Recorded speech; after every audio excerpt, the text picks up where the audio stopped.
Hey, hi everyone, this side Kapil. I welcome you all on CDS Nexus. तो आज हमारा concept number 16 है. सो I hope आपने previous 15 videos देख ली होंगी.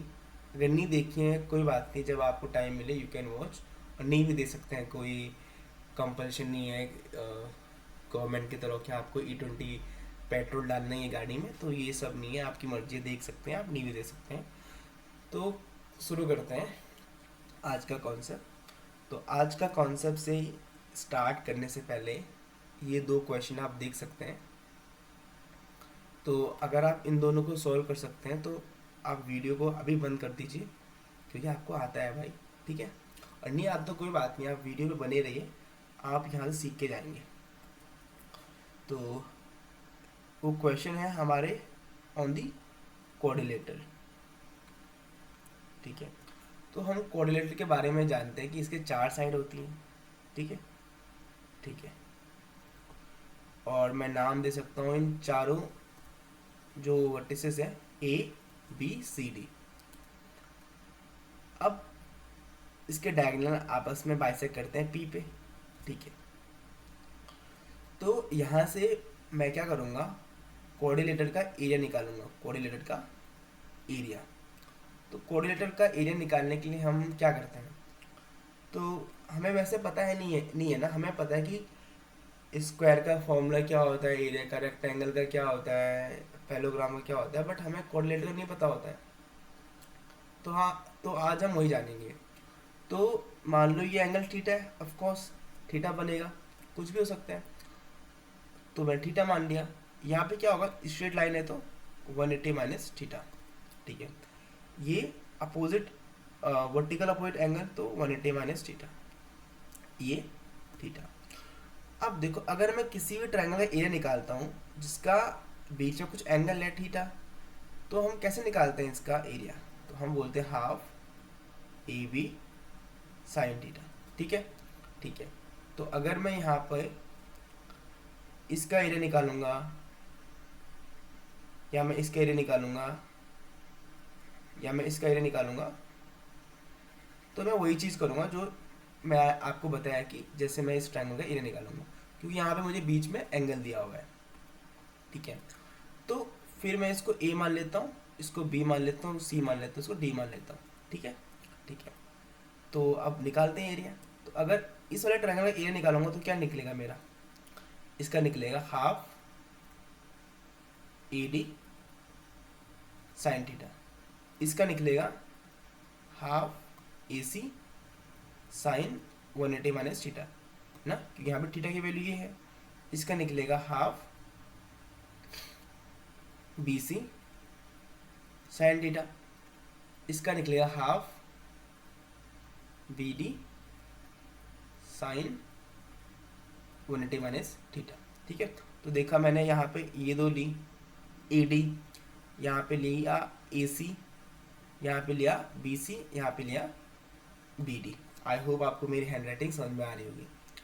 अब मुझे पता है कि जो मेरा कोऑर्डिनेटर है वो इन चार ट्राइंगल के एरिया के सम के इक्वल बनाए ना. अगर ये मुझे एरिया निकालना है तो इसका मतलब मुझे चारों ट्राइंगल के एरिया को जोड़ना पड़ेगा.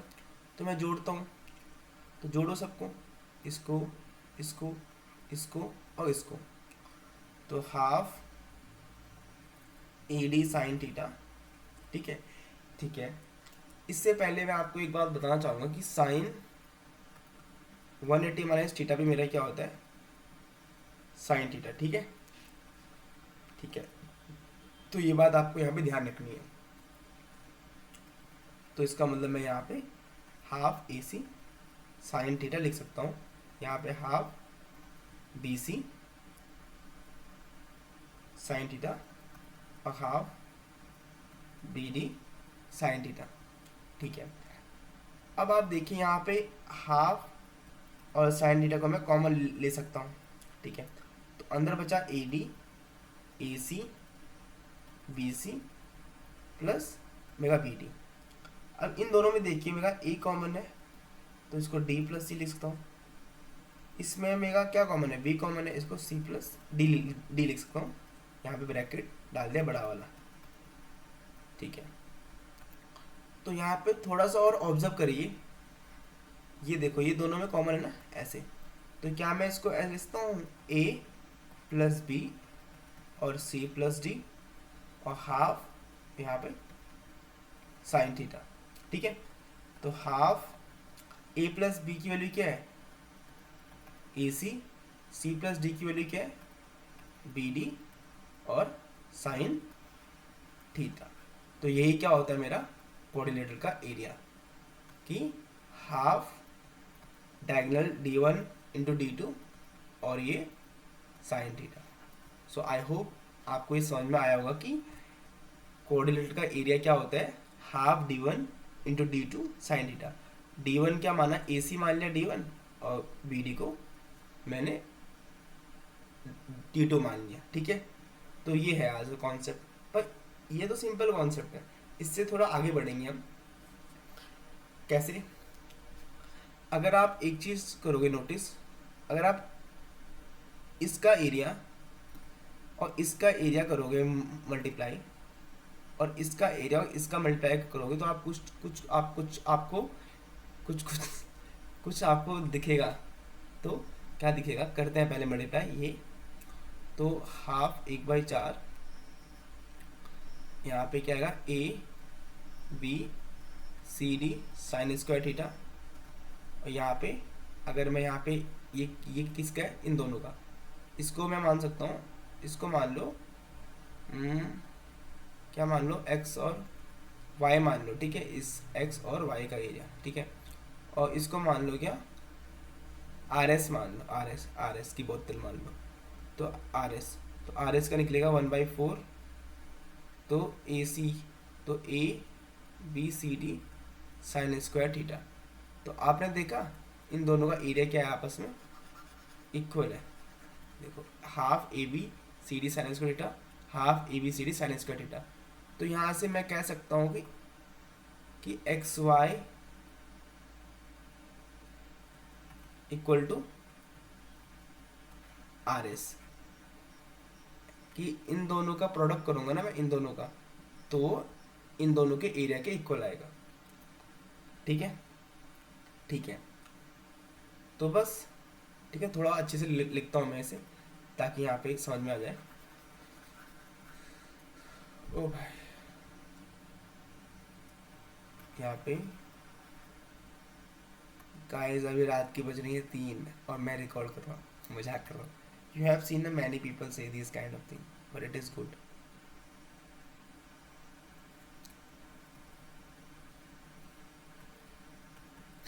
तो यहाँ पे देखो, अगर मैंने बोला था कि अगर मैं इसका एरिया x मानता हूँ, इसका y मानता हूँ, इसका r मानता हूँ, इसका s मानता हूँ, तो इन दोनों का प्रोडक्ट क्या होता है RS के इक्वल होता है, ठीक है। तो ये बात आपको ध्यान रखनी है। तो ये दो आज के कॉन्सेप्ट नंबर 16 है, ठीक है। तो बहुत ही अच्छे कॉन्सेप्ट है। तो पहला क्वेश्चन आपकी स्क्रीन के ऊपर 1 करोड़ का, तो find the maximum area of the coordinator. तो मैक्सिमम निकालना ही है, इट मीन्स जो थीटा की वैल्यू क्या होनी चाहिए मैक्सिमम। तो थीटा मैक्सिमम कब होता है, जब 90। तो जब साइन 90 होता है तो इसकी वैल्यू क्या होती है 1। तो सिंपल लगा दो हाफ d1 d2 और साइन 90, तो 1 लिख दो सीधे।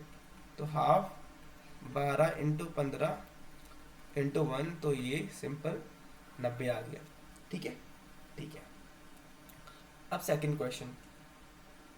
ऐसा क्वेश्चन हमारे CDS में भी आ चुका है, ठीक है। तो यहाँ पे लिख देता हूँ CDS प्रीवियस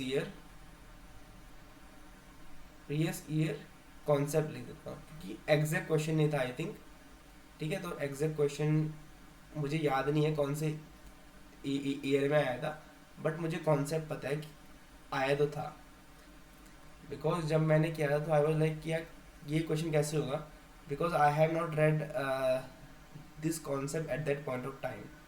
तो मुझे पता नहीं था, then I just left that question. But आप लोग नहीं छोड़ोगे क्योंकि आप लोगों को बताने के लिए मैं आ चुका हूँ, तो ठीक है भाई, अच्छी बात है। सो यहाँ पे मेरा कोऑर्डिनेटर बना देता हूँ मैं, ये A B सी डी। तो यहाँ से ये इसको मान लेता हूँ पी, मानना क्या उसने बोला ये पी। तो इसने बोला ए पी डी का एरिया ये 27 है और ये 12 है, इन दोनों का एरिया आपस में इक्वल है। इसको ए मान लेता हूँ, इसको ए मान लेता हूँ, ठीक है। तो थोड़ा ड्राइंग करते हैं। इसने बोला इसका एरिया, इसका एरिया और इसका एरिया आपस में इक्वल है, ठीक है। ये तो उसने क्वेश्चन में खुद ही बोला है। तो अब जो हमने कॉन्सेप्ट सीखा था पीछे कि इन दोनों का एरिया का प्रोडक्ट और इन दोनों का एरिया का प्रोडक्ट आपस में इक्वल होता है। तो 27 इंटू 12 इंटू ए, तो ए स्क्वायर। तो यहाँ से इसको 3 इंटू क्या ले सकता हूँ, 3 इंटू 3 और 3 इंटू 2 का स्क्वायर। तो यहाँ स्क्वायर रूट लगाओगे तो यहाँ पे 3 यहाँ पे और 2, तो 9 दूनी क्या आएगा 18, ठीक है। ठीक है, तो ये तो आपको सिंपल पता ही है ना कि मैंने यहाँ पे ये क्यों लिखा है, कि मैं स्क्वायर रूट कर रहा हूँ ना इसका, तो इसलिए मैंने यहाँ पे ये लिखा है।